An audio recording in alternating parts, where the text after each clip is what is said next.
How's it going? This is a quick overview of the Zoom H4N. Enjoy! I finally got rid of my Zoom H4 and replaced it with a brand new super shiny Zoom H4N. This thing is great. The new Zoom H4N has quite a few improvements over the original, including larger buttons on the interface and an easily accessible SD card slot so you can get to the card anytime you need it. It also has a bigger screen and the ability to do 4 channels simultaneously, which allows you to use both the mic inputs and the XLR inputs on the bottom. This also has a really handy feature on the back, a 1/4-20 thread, which allows you to mount it on any kind of camera stand or tripod stand. It also has a stamina mode under the battery compartment that allows you to switch from 4-track to 2-track, and it turns off all the extras on the unit so that the battery will last longer. The Zoom H4N also has most of the handy features that were available on your Zoom H4, including the 4-track recording mode, the compressor, the limiter, and the phantom power, so you can run most of your microphones off of the XLR inputs on the back. These are very handy. They also built the Zoom H4N with a rubberized case and a little bit tougher exterior, so it'll handle traveling a little bit better. I feel a lot more comfortable throwing this into my bag than I did my Zoom H4. The other thing that's extremely handy is there's actually a remote control for the Zoom H4N now, so you can wire this in and you can actually stick it where it's convenient instead of having to fumble around with the buttons. It also reduces noise at the unit because you're not touching anything while recording.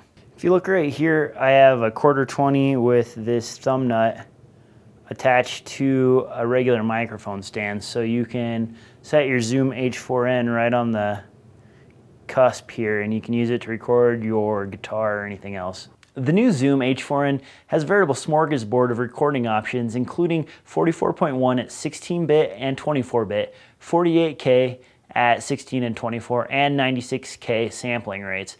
This gives you a pretty wide range for any kind of project you're working on. Just make sure you set your sampling rate to match whatever recording devices, including cameras and other equipment you're planning on using. 44.1 is probably my recommendation for using this with the MPC 1000. Because the Zoom H4N is quite popular right now, the Zoom H4 has dropped dramatically in price. You can pick those up for dirt cheap on eBay and used on Amazon. The Zoom H4N, however, because it's the new kid on the block, is retaining its value. Expect to spend at least $250 to $300 on this thing. If you're just using it for sampling, I don't think I would upgrade to the Zoom H4N. However, if you're using it for more complicated projects such as voiceover work or stuff with, say, audio syncing for the Canon 7D, then the Zoom H4N is an awesome upgrade. It also feels a lot better than the original Zoom H4, but I don't know if feeling more solid is really a reason to spend an extra $150 on a piece of equipment.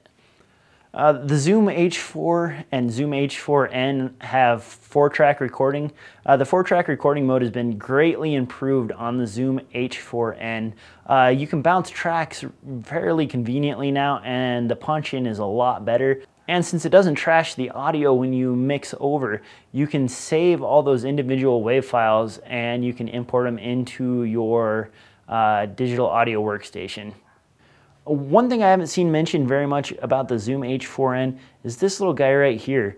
If you plug a microphone or a jack into this, it'll bypass the internal microphones and give you stereo inputs on 2 channels.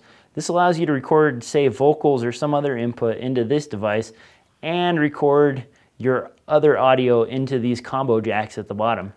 So if you want to practice along with drums or something like that and then just hear your drums back, you can use this little feature for your audio input, say your CD player or your auxiliary jack from some other device, and record your drums on something like this so you can listen back to just your drums and see how well you did. The other thing the Zoom H4N has that's very handy are some very basic guitar preamps and bass preamps, along with a tuner. So if you're in a pinch and you just need to record some distorted guitar or some somewhat fat bass, you can plug it in directly without using any preamps and you can still get a pretty good sound. You can also tune your instruments on the fly, so you'll never be caught in a pinch when someone's playing in drop D and you're out of tune. So that's it, a quick overview of the Zoom H4N. I'm pretty happy with this purchase, and I think you'll be seeing the Zoom H4N in most of my upcoming MPC and Canon 7D videos. Thanks for watching.